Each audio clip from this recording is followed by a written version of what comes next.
Thank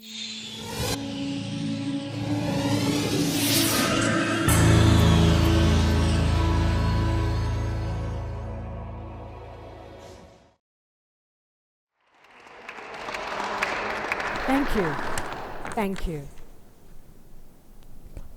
It is my joy, it is my honor, and it is my privilege to be standing here today to share with you some of my story.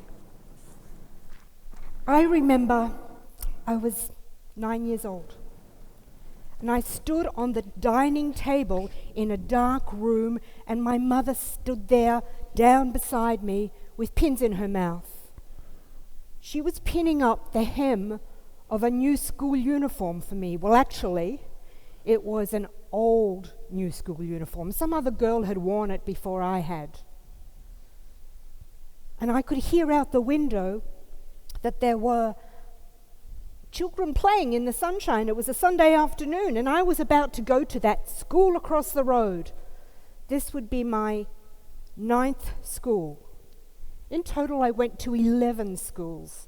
I was always the new kid, and I stood on that table, and the tears ran down my face, and I stamped my feet like a spoilt brat. And I said, I'm not going to make any friends at this new school, because as soon as I do, you make me leave. 11 schools. I was always the new kid. I was always the new fat kid. The new fat kid with a boy's name. And so I left that school. I left another school, another school. I left 11 schools. And the day that I left school, I never saw a single person that I went to school with ever again. I became a loner. I forged my own life. And then I realized I wanted to do something of value. I went into the media. I mean, we all see it on TV. Media's fun. They have parties. They get together. They have a hoot. That's what I did. And I was having a fantastic time until I realized the work that I was doing of geriatric tea parties and lost dog stories really wasn't making a difference to anyone's life. It wasn't changing anything for anyone. So I decided to change my career, and I went into advertising. And then, as you heard, I moved across to the Queen Victoria building, and I was the director of marketing there, the largest shopping centre opening ever. And from there, I decided I'd move again. I mean, I was used to moving. I was used to changing. So I moved again into marketing and public relations for small businesses, helping them do the things that I had learned to do. My key focus was helping them grow their business without having to spend a fortune on advertising. Now, I learned a lot over the years, and I believe that there are 3 pillars in business, because successful business requires us to give it our heart and our soul. And if we're not doing that, it's not going to happen. And those 3 pillars change the way you look at things. I wish I had learned these when I started in business. The first pillar is pay yourself first. I've read it, I've heard it. All my working career I heard, pay yourself first. Did I do it? No. At one stage with a business partner, I had 8 staff. I was always the one paid last, and the business partner. I remember one Friday afternoon, after the pays had been done for all of our 8 staff, I had suddenly to go to a meeting that was 60 minutes drive from where we were. Suddenly. So I got out there, I did the meeting, it was fabulous, it was really great, and then I had to make a decision. Do I put the last $15 in my wallet in my car to ensure I get home? Or do I have money for the weekend and just cross my fingers the car keeps going? I got home. There are so many things that we need to do in business. And for small business owners, I want them to not have to spend a fortune on advertising. I want them to tell their story. Did you see what I did a little while ago? I told you a little of my story. Do you know, today, no one cares how good you are. They don't care what your experience is. In the world of robots and AI, where they can do the job better than us in a lot of instances, they want to know why it is you're doing what you're doing.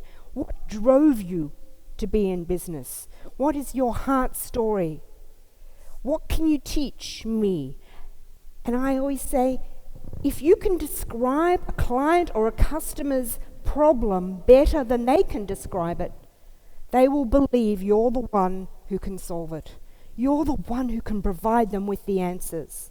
And so they want to know, what answers can you provide? What can you teach them?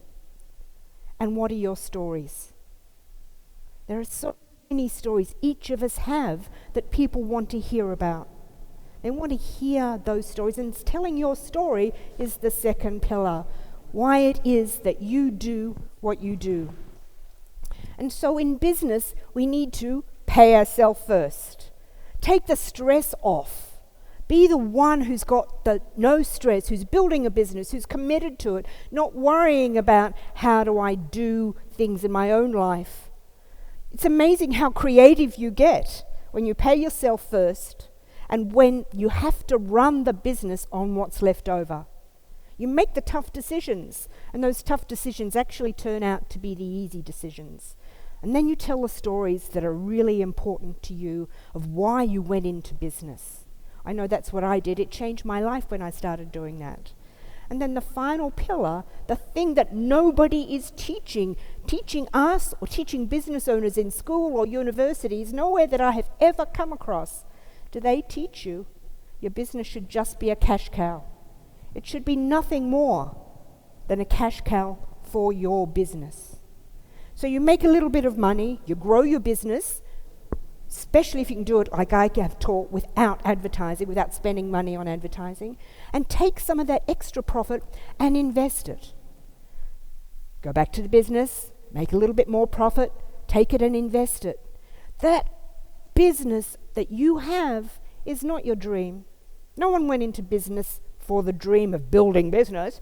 We went into business for lifestyle, for freedom, and this is the way you do it. They forget to tell us that bit. I mean, in what world is it right that Jack climbs up the beanstalk, meets the old rich giant and steals his gold?